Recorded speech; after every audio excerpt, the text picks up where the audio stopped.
அவர் என்னை பார்த்து சொல்கிறார், இப்படியே பேசிக்கிட்டு இருந்தீங்கன்னா மறுபடியும் ஜெயிலுக்கு போனோன்னு.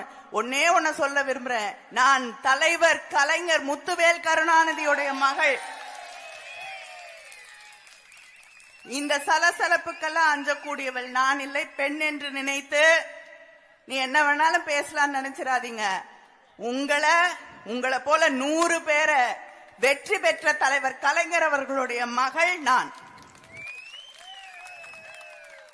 தந்தை பெரியாரின் பாசறையில் என்னை இணைத்துக் கொண்டு அரசியலுக்கு வந்திருக்கக்கூடிய ஒருவள் நான்.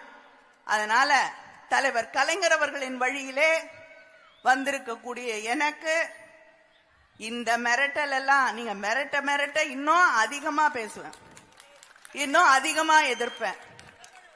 அதனால என்ன மிரட்டி பாத்திரலான்னு நினைக்காதீங்க. தப்பான ஆளை பார்த்து தப்பான விஷயங்களை பேசாதீங்க.